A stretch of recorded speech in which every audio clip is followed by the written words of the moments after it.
can read along with me in your book. You will know it is time to turn the page when you hear the chimes ring like this. Let's begin now. The Muppets were back together again. But what were they going to do next?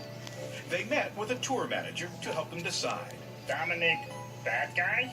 Fozzie Bear couldn't believe that was really the tour manager's name. Dominic corrected him. It's pronounced bad G. It's French. It means good man. The Muppets thought Dominic was great. He wasn't a suspicious character at all. Dominic suggested that the Muppets should go on a world tour. Most of the gang thought it was a brilliant idea. But Kermit wasn't so sure. In fact, he wasn't so sure about Dominic himself. He spoke up. Look, everybody, we can't just blindly jump at the first offer to come along. It all seemed a little too convenient to Kermit. But the rest of the Muppets were determined. They wanted a world tour. The Muppets set off for Berlin, Germany. Kermit booked their first show at a tiny Berlin cafe. He wanted them to start small, but the Muppets were a little disappointed. They wanted to go big, and Dominic agreed with them. He asked everyone to vote. All those in favour of believing in ourselves, raise your hands. All of the Muppets, except Kermit, raised their hands. Dominic continued. And all those in favour of just giving up. Kermit didn't think of it as giving up, just being realistic. He slowly raised his hand. Can't believe I'm voting for giving up. But the majority won. Dominic found the Muppets a new place to play. The National Berlin Theater.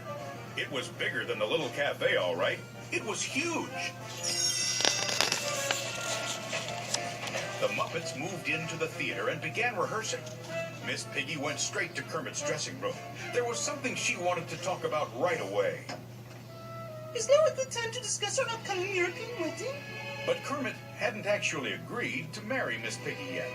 He pointed out that small detail, and she didn't take it very well. She stormed off. Kermit was upset, so Dominic suggested he take a walk to clear his mind. Kermit nodded. Yeah, a quiet stroll's not a bad idea.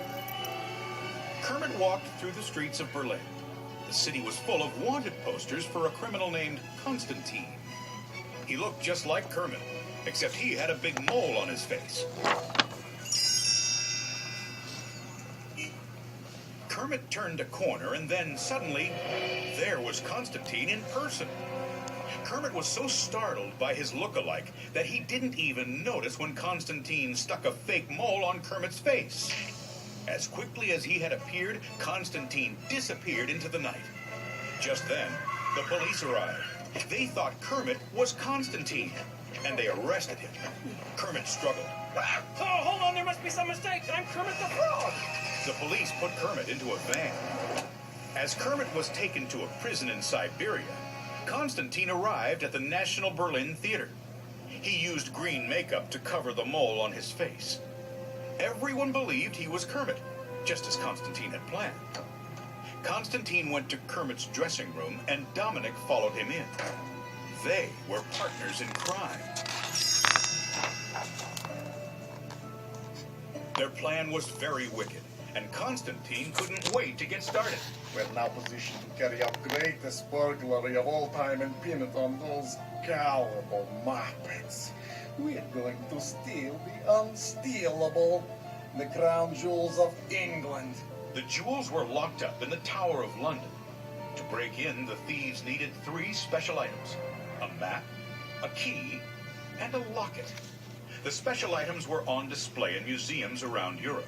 So Constantine and Dominic were going to use the Muppets World Tour as a cover, while they robbed the museums. When the Muppets opened their show in Berlin, Constantine was ready with his best Kermit impression. But he had terrible stage fright and panicked. Constantine fainted. Luckily, Scooter stepped in and introduced the show. Later, when Constantine came around, he told Scooter a lie. I'm fine. Carry on the show. I have to go for a lie down. But he and Dominic had other plans. While the Muppets were putting on their show, the two thieves broke into the National Treasure Museum and stole a portrait of Colonel Thomas Blood. On the back of the painting was a treasure map. Dominic grinned. Thomas Blood, the only man to ever steal the crown jewels, or rather, nearly steal the crown jewels. This map, along with Blood's key and locket, is the only way to get close to them. According to the map, Blood's key was in Madrid. Dominic decided that the next stop on the Muppets World Tour would be Madrid, Spain. Meanwhile, Kermit had arrived at the prison in Siberia. He still had no idea what was going on. I'm not Constantine. I don't even know who that is. My name is Kermit. But no one believed him. The guard, Nadia, threw him into a cell and slammed the door shut. She smiled.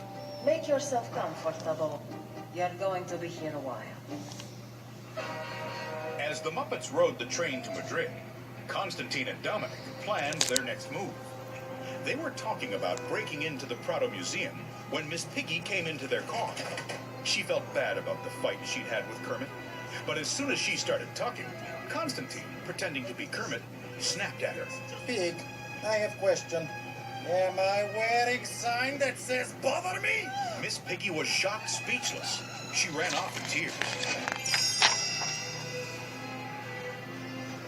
Dominic warned Constantine that he wasn't doing a very good job of acting like Kermit, especially with Piggy. If we're to get away with this, you've got to keep up appearances. Do whatever the pig wants. Keep her happy. Whatever she asks of you.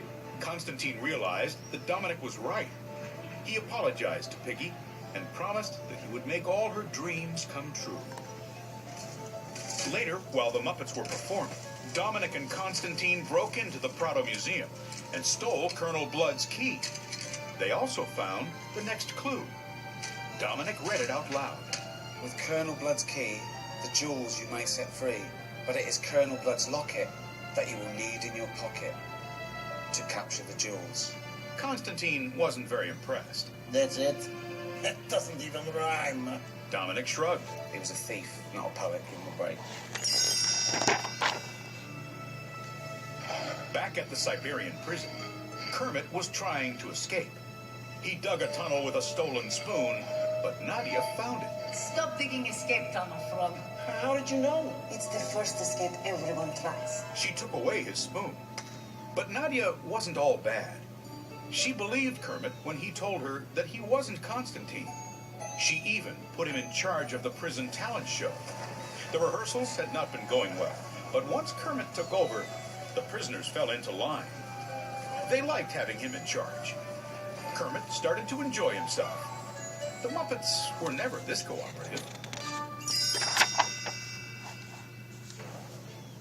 The next stop on the Muppets World Tour was Dublin, Ireland, where Colonel Blood's locket was hidden in the Bank of Ireland. Constantine thought that everything was going according to plan.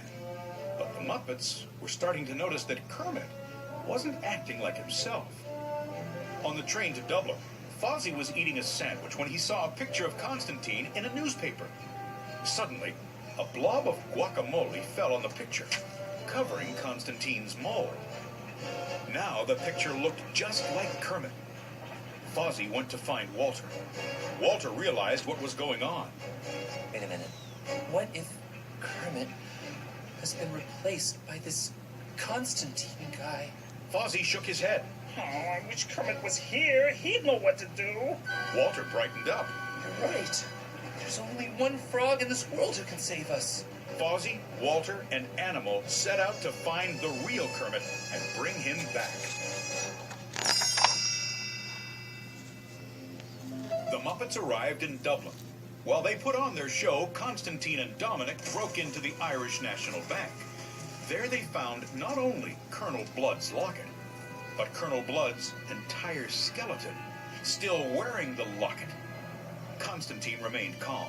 Break the locket. Constantine's wicked plan was almost complete. There was just one more thing he needed to do. Constantine hurried back to the theater, where the Muppets were just finishing their show. Miss Piggy was on stage. Constantine walked onto the stage and got down on one knee. Miss Piggy, I have an important question.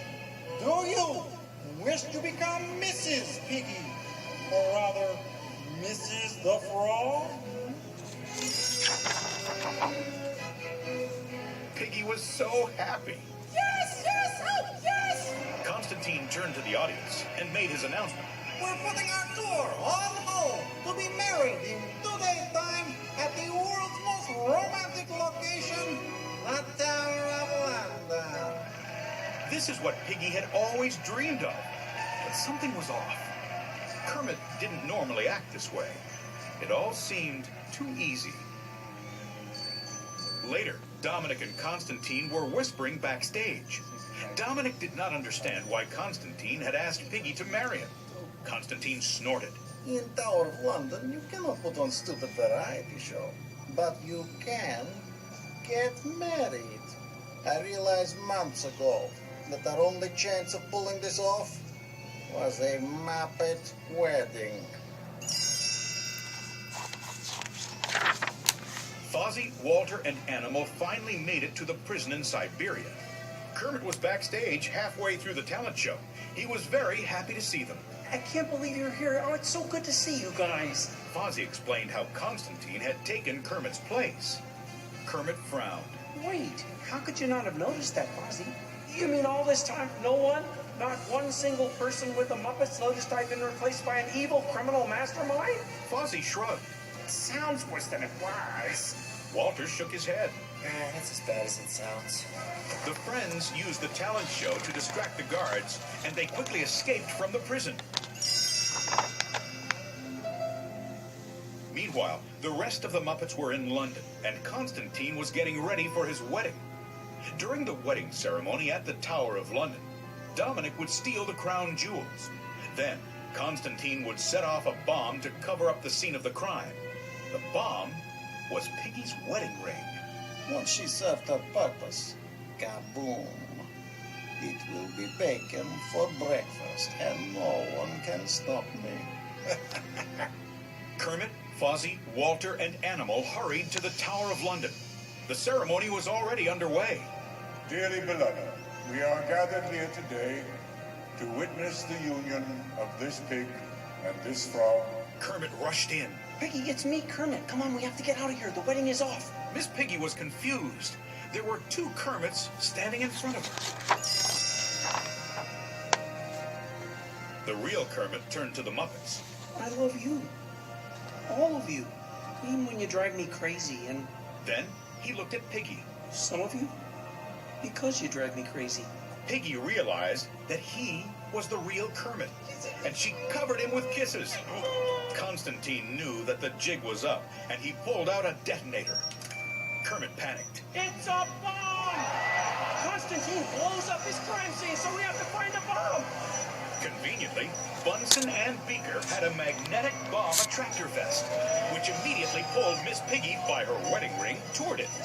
The Muppets took the ring off her finger, and it flew through a window into the River Thames. It exploded underwater, and no one was harmed.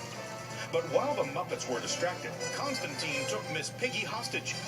He led her toward his getaway helicopter.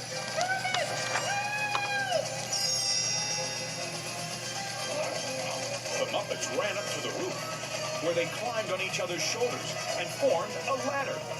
Kermit climbed up the Muppet ladder and jumped into the helicopter. Just as Miss Piggy got herself untied, she karate chopped Constantine and knocked him out. Below them, all the Muppets cheered. Kermit turned to Piggy. Well, guys, I guess you could say justice prevails and love conquers all. The Muppets were glad to have the real Kermit back and be together again.